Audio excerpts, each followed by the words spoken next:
Votre rendez-vous du 7e art avec Cinétoile. Cinétoile.ch. M. Mardi Cinéma. Avec Thomas Lécuyer. Bonjour Thomas Lécuyer. Bonjour Philippe, bonjour Ed. Monsieur Cinéma, il est avec nous. Comment ça va cette semaine? Ça va très bien, plein de bonnes nouvelles du côté du cinéma cette semaine. Ouais. Je vous en parlais d'ailleurs il y a quelques temps à des événements du prochain festival de Cannes. C'est le western queer de Pedro Almodovar avec Ethan Hawke et Pedro Pascal. Une histoire de cow-boy qui se retrouve après 20 ans de silence. Romance et pistolet au menu de la bande-annonce qui est sortie il y a quelques jours. Ça fera l'ouverture du Festival de Cannes. C'est un court-métrage, mais je crois que c'est un des films les plus attendus de Sur la Croisette cette année. Là, c'est marrant de démarrer avec un court-métrage. Oui, mais c'est Almodovar, c'est un western, et en plus, c'est une histoire d'amour entre deux hommes à chapeau, et ça, on aime bien les histoires d'amour entre deux hommes. Comment ça s'appelle, tu as dit? Ça s'appelle The Strange Way of Life. Voilà, et c'est à voir, et on en parlera d'ici quelques temps à l'occasion donc du Festival de Cannes. C'est tout bientôt le Festival de Cannes, c'est quoi? C'est dans quelques jours? C'est tout bientôt, et on espère avoir des belles choses à vous ramener grâce à Jérémy Amsalag qui sera sur place. Effectivement, il sera, ça sera dans les rues, enfin pas dans les rues de Paris, ça sera sur la Croisette de Cannes, tout simplement. Très très bien. Très bien, voilà. La suite. Eh bien, pendant que Jérémy sera à Cannes, on parle peut-être d'un requin en plein Paris. Un film de requin en plein Paris, c'est Le Paris Fou de Netflix qui vient de lancer le tournage du nouveau film de Xavier Jeance. Alors Xavier Jeance, c'est un réalisateur français à qui on doit Hitman et puis un film d'horreur assez extraordinaire qui s'appelait Frontières. Dans ce film de requin en plein Paris, Bérénice Bejo sera une scientifique aux prises avec un grand squale qui a remonté la Seine jusqu'au cœur de Paris pendant les championnats du monde de triathlon. Autant dire que ça va saigner, sortie prévue en 2024. Voilà, vous avez vu l'affiche, évidemment sortie en 2024, tu l'as dit. Allez, Hakuna Matata avec Tom Cruise. Oui, vous savez, moi je suis totalement fan de Tom Cruise. Spielberg aussi d'ailleurs, il a remercié carrément d'avoir sauvé le cinéma mondial avec le succès de Top Gun 2. Tom Cruise s'est tout joué, y compris Pumba, le facochère pétomane du Roi Lion. Si vous ne me croyez pas, écoutez, regardez. C'était le 28 avril dernier sur la scène du Pantage Theatre à Hollywood. Très bien. Et là, on a des images de Tom Cruise. Plutôt sympa quand même. Hein. Ouais. Voilà. Très bien. Hakuna Matata. Des nouvelles de Rihanna qui va jouer la Schtroumpfette dans la prochaine adaptation des Schtroumpfs produite par la Paramount. La sortie est prévue en 2025. Et en attendant, vous pouvez toujours aller faire un tour du côté du château de Saint-Maurice pour découvrir l'exposition consacrée à la rétrospective des petits bonshommes bleus qui fêtent leur 65e anniversaire Schtroumpf. Voilà. Et c'est Rihanna? C'est Rihanna qui fera la voix de la Schtroumpfette, figurez-vous. Ça nous change de Dorothée quand même. Ouais, c'est sûr. Mais elle avait déjà prêté sa voix dans un autre film aussi, dans un autre rôle. Ouais, mais pas chez les Schtroumpfs. Non, c'est ça. Elle commence à faire du cinéma. Oui, c'était les... Ça rappelle des souvenirs de voir Gargamel, les Schtroumpfs. Pour la journée des bébés, c'est bien, non? Pour la journée des bébés, c'est très très bien. Votre rendez-vous du 7e art avec Cinétoile. Cinétoile.ch. Mardi Cinéma avec Thomas Lécuyer. Thomas Lécuyer qui est avec nous comme chaque mardi pour nous parler cinéma et on va parler notamment des sorties. Des sorties de la semaine. Et on commence avec Plan 75. Alors c'est un film de science-fiction japonais qui a été récompensé lors du dernier festival de Cannes, qui nous plonge dans une société qui ne sait plus trop quoi faire de ses seniors. Du coup, le gouvernement japonais estime qu'à partir d'un certain âge, les seniors deviennent une charge inutile et met en place le programme Plan 75 qui propose un accompagnement logistique et financier pour mettre fin à leur jour volontairement à 75 ans. Si on a 75 ans, qu'on s'inscrit à ce plan, on reçoit des sous et on reçoit de l'aide pour un suicide assisté. Le film suit le parcours d'une candidate à cette mort volontaire. C'est assez glaçant de réalisme. Ça fait froid dans le dos, effectivement. Ça fait froid dans le dos, c'est touchant et ça a été récompensé à Cannes l'année dernière. Un autre film récompensé sort demain sur les écrans, récompensé cette fois-ci plus proche de chez nous, à Vision du Réel à Nyon.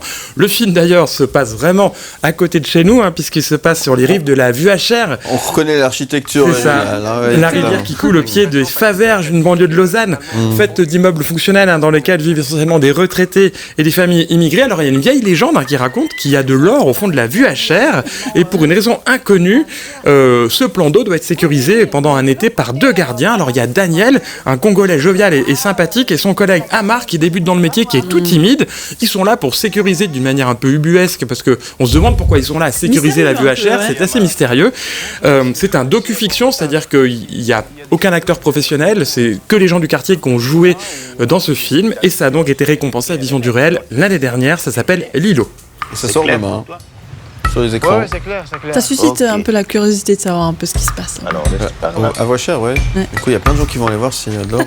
c'est qui tout ça. Ah, ça peut être pas mal, ça. C'est vrai, bon, en plus, c'est un super endroit avec les enfants, je trouve. Ça a l'air d'être un endroit effectivement plutôt sympathique. Merci Thomas Lécuyer pour cette première sélection des films qui sortent et cette vous savez semaine. quoi, je vous ai emmené à la VHR, et bien juste après, je vous emmène au fin fond de la galaxie.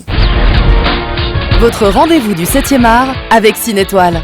Cinétoile.ch. M. Mardi Cinéma. Avec Thomas Lécuyer. Comme chaque mardi, nous retrouvons Thomas Lécuyer pour notre chronique, votre chronique cinéma. Cette semaine, nous abordons le retour très attendu d'une franchise à succès avec son 3e volet, Les Gardiens de la Galaxie. Et oui, c'est le 3e et le dernier opus de la saga galactique la plus cool de l'univers Marvel, et peut-être même de l'univers tout court, parce que franchement, au niveau des space opéra, bon, on a Star Wars qui est culte, mais les Gardiens de la Galaxie, à mon avis, c'est presque même un cran au-dessus. Le réalisateur James Gunn a annoncé la fin de la saga. Du coup, on se demande un peu ce qui va rester de potable chez Marvel, parce que les derniers films de Marvel sont pas terribles. Il n'y a pas beaucoup mieux du côté des films d'espace. Je vous propose quelques images, un petit extrait. Et ça sort demain aussi. Ça sort demain sur les écrans. C'est porté par James Gunn du début à la fin. L'univers infini et déjanté des Gardiens de la Galaxie ne cesse de nous surprendre et de nous réchauffer le cœur en même temps. C'est ça la force du film. On a l'impression de retrouver une famille dysfonctionnelle et attachante. On a l'impression de retrouver des amis. Et on a une affection sans faille pour les personnages qui grandissent au fil des épisodes. Mention spéciale au raton laveur Rocket, qui est un des personnages à la dramaturgie et au parcours le plus impressionnant de ces dernières années. C'est le vrai héros de ce 3e volet. Et c'est probablement le vrai héros des Gardiens de la Galaxie. Je pensais pas honnêtement qu'on pouvait être aussi ému par une boucle de poil numérique à la truffe humide et à la gâchette facile. Non mais je vous jure, c'est j'ai le cœur qui se serre. Il faut vraiment aller voir ce film parce que j'ai le cœur qui se serre rien qu'en repensant à certaines scènes avec Rocket. C'est un grand personnage de cinéma. Tu m'as convaincu, Thomas. C'est un grand personnage de cinéma. Encore plus que les bagarres, les bastons, les monstres, l'humour, etc. Il y a une émotion dans cette saga, une émotion populaire qui est incroyable. Et c'est un très bon film de science-fiction et un très beau blockbuster. Il faut attendre jusqu'à demain pour le voir. Voilà, c'est ça. C'est ça, exactement. Mais ça vaut la peine. Courez-y. Bon, on a bien entendu que c'est un bon coup de cœur que tu nous conseilles de voir donc dès demain dans les salles obscures. Votre rendez-vous du 7e art avec Cinétoile. Cinétoile.ch. M. Mardi Cinéma. Avec Thomas Lécuyer.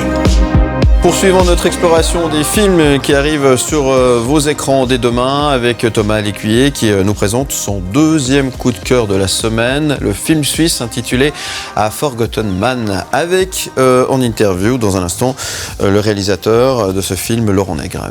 Et oui, on est au printemps 1945. Heinrich Zweigart, l'ambassadeur de Suisse en Allemagne, fuit Berlin qui est bombardé après 8 ans de service au cœur de la capitale du Reich. Hitler vient de mettre fin à ses jours et les Alliés font les comptes, ne sachant pas trop dans quel camp ranger la Suisse. A Forgotten Man aborde des sujets complexes, rarement abordés au cinéma de fiction, et c'est tout le mérite de ce film. Laurent Nègre interroge le public et interroge l'histoire sur le rôle de la Suisse durant la Deuxième Guerre mondiale. mondiale. La Suisse a quand même eu certaines accointances avec les nazis. À un moment donné, il est dit dans le film que les Suisses travaillaient du lundi au samedi pour Hitler et le dimanche, ils priaient pour que ce soit les Alliés qui gagnent. Je trouve que la formule est très très forte, mais assez bien trouvée. C'est un film passionnant parce que c'est une fiction, donc ça raconte l'itinéraire d'un homme et de sa famille qui essaye de se reconstruire après la guerre. Et à travers la fiction, on explore une vérité historique qu'on connaît mal. Moi, j'ai découvert plein de choses grâce à ce film qui a donc la force de la fiction et la puissance du documentaire. Et je crois qu'on va avoir l'interview de Laurent Nègre. Ouais, je crois, c'est même sûr. Mais c'est très important parce que ça, c'est vraiment notre histoire, à quelque part. Et c'est très intéressant de pouvoir se plonger parce que ça s'est passé dans l'histoire de la Suisse, finalement, et de cette période de la guerre qui était effectivement, tu l'as dit, très compliqué. Qui était très compliqué. Et d'ailleurs, la Suisse avait été amendée, avait reçu une amende à la fin de la guerre par les alliés des États-Unis pour son comportement presque de collaboration avec l'Allemagne nazie. Donc c'est une vérité historique qu'on a encore du mal à assumer dans ce pays. La preuve, d'ailleurs, le Maurice Bavo, qui est un des héros du film, qui a tenté d'assassiner Hitler en 1938, a mis très longtemps à être réhabilité. Et c'est vraiment un film que je vous invite à découvrir. Moi, ça m'a passionné. C'est un film suisse, ça sort demain sur les écrans de Suisse, de Suisse romande notamment, ce film de Laurent Nègre qu'on va retrouver tout de suite en interview réalisée par évidemment Thomas Lécuyer, Forgotten Man. C'est maintenant interview Laurent Nègre. On dit que vous avez côtoyé les plus grands, Göring, Goebbels et même le chancelier Hitler. C'était normal. C'était mon métier. Le rôle et l'attitude controversée de la Suisse durant la Seconde Guerre mondiale a été un sujet rarement abordé dans la fiction. Qu'est-ce qui vous a poussé dans cette voie ? Moi, j'avais envie d'offrir un récit qui permette une immersion à travers une fiction et pas simplement une exposition des faits. Ce que j'essayais de viser, c'était une fiction documentée qui parle de cette période-là pour un large public. J'ai cherché une façon de raconter qui soit assez généreuse, assez ouverte. C'est pas un film que je considère auteuriste du tout, mais qui parle d'une période qui est justement assez rarement abordée de cette façon-là. Est-ce qu'il y a quelque chose de l'ordre du devoir de mémoire aussi ? Quand on s'attaque à l'histoire en général, un peu toujours. L'histoire de Maurice Bavo, typiquement, elle est très très peu connue. Elle est peu connue de notre génération, elle est peu connue de celles qui suivent et de celles qui suivront. Et c'est quelque chose que je trouvais très dommage aussi, de passer à côté d'un personnage pareil et d'un destin pareil. On s'y prend comment ? Pas rentrer dans un trop grand déploiement, mais c'était un jeune homme, quelqu'un qui était finalement assez mystique, assez solitaire quelque part. Il avait une perception de notion de bien et de mal, dans une perspective, je pense, assez chrétienne et aussi assez mystique. Et tout d'un coup, on peut imaginer que cette figure de Hitler grandissante et se déployant de plus en plus comme un danger pour l'humanité entière, il s'en est fait une cible, d'une certaine manière, d'une manière extrêmement à la fois courageuse et dérisoire, parce que c'était un seul homme, mais on sait à quel point un seul homme peut changer le cours de l'histoire, et il est passé tout près de supprimer Hitler juste avant la nuit de cristal en novembre 1938, en essayant de l'assassiner avec un pistolet dont il s'était pourvu en Suisse. Il a essayé vraiment de l'atteindre, et puis au dernier moment il n'a pas pu. C'est une des choses que le film raconte. Ouais. Ce qui est assez fort dans le film et qui fait que c'est un film accessible au grand public, c'est que finalement vous racontez un destin familial, le destin d'un homme, puis un destin d'une famille qui essaye de se reconstruire à l'issue de la guerre, et qu'à travers cette histoire de cette saga familiale, il y a la grande histoire qui se dessine derrière. C'est là où la fiction pour moi est forte, et puis où une histoire permet de s'approcher d'un récit, d'une réalité historique ou d'une vérité, ou en tout cas d'une vraisemblance. C'est là que la fiction est souvent très très forte par rapport au documentaire. Moi, j'avais envie de procurer ça parce que c'est vrai que, comme vous l'avez dit avant, l'histoire de Maurice Bavo, typiquement, elle est très très peu connue. Elle est peu connue de notre génération, elle est peu connue de celles qui suivent et de celles qui suivront. Et c'est quelque chose que je trouvais très dommage aussi, de passer à côté d'un personnage pareil et d'un destin pareil. Est-ce que justement votre film prend des licences avec la vérité historique, ou est-ce qu'on peut l'aborder comme une vraie leçon d'histoire, et est-ce que c'est un film qu'on peut aller voir en famille ou avec des classes par exemple pour explorer cette vérité historique ? En général, ce qu'un scénario propose par rapport aux faits, c'est de combler les intervalles ou de travailler sur les zones d'incertitude. Mais la plupart des faits qui sont évoqués dans le film sont sont basés sur la réalité. Donc oui, je recommande à tous les profs qui veulent emmener leurs élèves en sortie scolaire d'y aller, et c'est tout à fait un film pour les familles. On ne traverse pas Berlin de 38 à 45 sans dommage. Il y a l'ambassadeur qui dit, vous savez ce qu'ils disent de nous à Berlin ? Oui. Les Suisses travaillent 6 jours par semaine pour Hitler, et le 7e jour, ils prient pour la victoire des Alliés. Après la cuite historique que tout le monde va se prendre, il n'y aura plus aucun doute. La Suisse termine la guerre du côté des vainqueurs. Je dis pas que la Suisse s'est rangée tout à la fin dans le camp allié, mais c'est vrai qu'il faut quand même réaliser qu'on a contourné toutes les menaces, toutes les alarmes et tous les appels des Alliés à cesser de collaborer avec l'Allemagne. Et on a continué jusqu'à très très tard dans la nuit, très très tard dans la guerre, très très tard en 1945, à continuer de fournir des services, que ce soit des marchandises, du trafic, des accès, ou de la conversion de devises au camp allemand, très très tard. Donc ça, l'histoire, et là c'est pas une interprétation personnelle, c'est qu'il y a eu à la fin de la guerre ce qu'on appelle le traité de Washington, où la Suisse a été sanctionnée par les Alliés et elle a payé une amende. It's a fact, c'est pas juste un point de vue sur l'histoire, le traité de Washington est une réalité. Le département vous offre une place sur mesure. Il ne vous est demandé qu'une chose. Pas un mot à qui que ce soit sur votre mission à Berlin. Pas un mot. Jusqu'à la fin. Forgotten Man, donc dès demain sur les écrans, dans les salles obscures. Ouais, effectivement, un gros questionnement quand même autour de ça. Il faut quand même se replonger dans cette histoire. Un gros questionnement, et Laurent Nègre faisait un parallèle intéressant à la fin de l'interview en disant que ça pouvait questionner aussi, par exemple, par rapport au rôle de la Suisse vis-à-vis de la guerre en Ukraine en ce moment, avec cette fameuse question de la neutralité. Jusqu'où on prend pas position, jusqu'où on ménage la chèvre et le chou, jusqu'où on fait rien pour aider les Ukrainiens, on fait rien pour embêter les Russes. Voilà, c'est des questions. Votre rendez-vous du 7e art avec Cinétoile. Cinétoile.ch. M. Mardi Cinéma. Avec Thomas Lécuyer.